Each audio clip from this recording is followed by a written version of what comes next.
अस्सलाम वालेकुम dear viewers students, हाज़िर हुए एक और टॉपिक के साथ जो कि है आस्थमा का टॉपिक। आस्थमा का टॉपिक हमारे साथ किस टॉपिक्स में आता था? हमारे साथ जो लंग्स के डिसऑर्डर्स थे या रेस्पिरेटरी डिसऑर्डर्स है, इसमें हमारे साथ ब्रोंकाइटिस हमने पहले डिस्कस किया, उसके बाद हमने एम्फीसीमिया, उसके बाद हमने निमोनिया को डिस्कस किया और आज हम आस्थमा का टॉपिक डिस्कस करने जा रहे हैं। ये है बायोलॉजी ग्रेड 10 का यूनिट नंबर 10 है, गैसियस एक्सचेंज का। स्टार्ट करते हैं इस टॉपिक को। आस्थमा हमारे साथ क्या होता है? आस्थमा हमारे साथ ब्रोंकाई का एक डिज़ीज़ है या ब्रोंक्यूल्स का एक डिज़ीज़ है।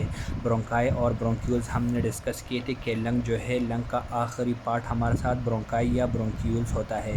ये ग्रेप्स टाइप स्ट्रक्चर्स होते हैं, ईयर सेक्स होते हैं, जिसमें हमारे साथ एयर का इनफ्लो होता है, इन आउट फ्लो इसमें हो जाता है और हमारे साथ जो रेस्पिरेशन है वो प्रोसेस इसी के अंदर हो जाता है। मतलब ये बिल्कुल एग्जैक्ट एंड टॉपिक होता है, एंड पॉइंट होता है और इसमें गैसियस एक्सचेंज होता है और ये सेक लाइक स्ट्रक्चर्स होते हैं, एक तेलीनुमा स्ट्रक्चर्स होते हैं जिसमें हमारे साथ एयर इन जाता है और वापस एयर आउट आ जाता है।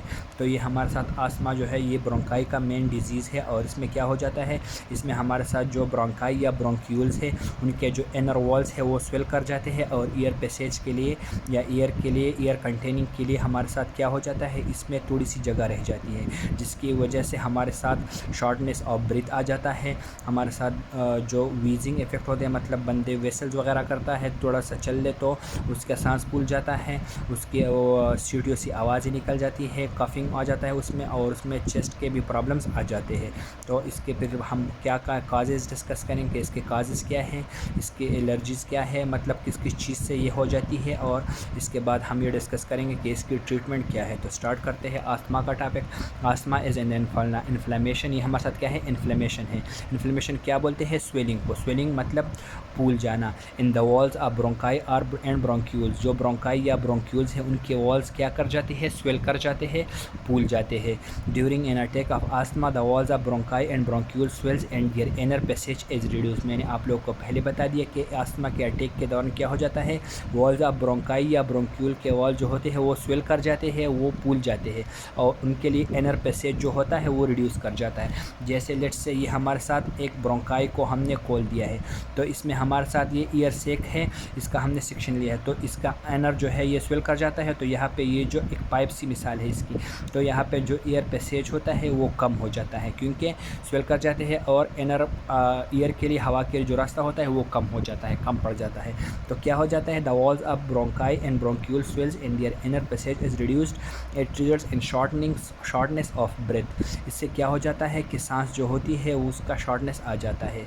The patient experiences recurring attacks of shortness of breath. अब इस पेशेंट का क्या सीन होता है कि ये एक्सपीरियंस करता है, ये बार बार इस पे ये शॉर्टनेस ऑफ ब्रेथ आ जाते हैं। वीजिंग क्या होता है, whistling sounds when and breathe out. जब सांस बाहर आता है तो इसके साथ सीटियों सी आवाज़ें आ जाती है, जो बंदा सीटी बजाते हैं, आप लोग कैसे लग रहा हो कि ये सीटियाँ बजा रहा है, तो वेस्लिंग टाइप साउंड्स आ जाती है जब वो सांस बाहर निकालता है। कफ एंड चेस्ट टाइटनेस, और इसमें कफिंग भी होता है, खांसी भी होती है और चेस्ट टाइटनेस भी हो जाता है। The most common reasons for asthma is the sensitivity to एलर्जीन्स।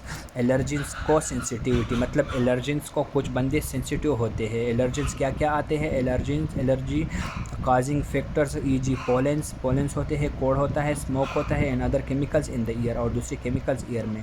When asthma patients inhale such allergens, जब आस्थमा के पेशेंट्स इस तरह के एलर्जन इनहेल करते हैं, अपने अंदर ले लेते हैं हवा के साथ, them may suffer an attack of the symptoms of asthma, तो उसमें आस्थमा के सिम्टम्स आ जाते हैं, आस्थमा के निशानात उसमें नमूदार हो जाते हैं। एलर्जेंस पोलेंस हो सकते हैं, कोड हो सकता है, स्मोक हो सकता है या दूसरे केमिकल्स हवा में। कुछ लोगों को डस्ट से एलर्जी होती है, कुछ को फॉग से एलर्जी होती है, कुछ मुख्तलिफ चीज़ें होती हैं, उस पर डिपेंड करता है पेशेंट्स के हिसाब से ये होता है, हर एक के अपनी सेंसिटिविटी के मुताबिक ये एलर्जेंस होते हैं। Asthma patients are given short term treatments. Asthma के पेशेंट्स को क्या ट्रीटमेंट दी जाती है, शॉर्ट टर्म ट्रीटमेंट्स, थोड़े थोड़े वक्त से उनको ट्रीटमेंट दी जाती है। They use medicine which contains chemicals to dilate the bronchioles, और ये कौन सी मेडिकल्स यूज़ करते हैं, मेडिसिन यूज़ करते हैं जो डायलेट करती है ब्रोंक्यूल्स को। ब्रोंक्यूल्स क्या होते हैं, इनर स्ट्रक्चर्स ऑफ लंग होते हैं, जो मैंने आप लोगों को पहले बता दिया, ईयर सेक टाइप स्ट्रक्चर होते हैं, उनको डायलेट करने के। तो जब वो डायलेट हो जाती है तो हवा का पैसेज उसमें आसानी से हो जाता है। Such bronchodilators are given in the form of inhalers, और ये ब्रोंकोडायलेटर्स किस फॉर्म में दी जाती है? इनहेलर्स के फॉर्म में। इनहेलर्स क्या होते हैं? ऐसे पैक में आ जाते हैं, ऐसे छोटे छोटे डिब्बे होते हैं जिसमें इस तरह का स्प्रे टाइप लगा होता है, जैसे आप लोग परफ्यूम या स्प्रे करते हो उसमें ऐसे एक बटन लगा होता है और उस पर आप लोग दबाते हो तो उससे परफ्यूम या स्प्रे निकलता है। तो इसी तरह से ये माउथ के अंदर इस तरह से इनहेल लिया जाता है, इस पर प्रेस किया जाता है और इससे ये इनहेलर टाइप लिया जाता है, और ये फिर क्या करता है? ये लंग्स के ब्रोंकाई या ब्रोंक्यूज़ में चला जाता है और उनके डायलेशन का काम कर लेता है। तो ये था हमारे साथ आत्मा का टॉपिक। इंशाल्लाह नेक्स्ट टॉपिक में हम लोग डिस्कस करेंगे लंग कैंसर के बारे में, इसको डिटेल से डिस्कस करेंगे। तो आप लोगों को इन टॉपिक के रिलेटेड जो भी मसला हो कमेंट सेक्शन में ज़रूर पूछ लीजिएगा, और आप लोग किसी टॉपिक में मसला हो तो मुझे बता दिए, उस पर मैं अलग से वीडियोज़ बनाता रहूँगा आप लोगों के लिए। शुक्रिया।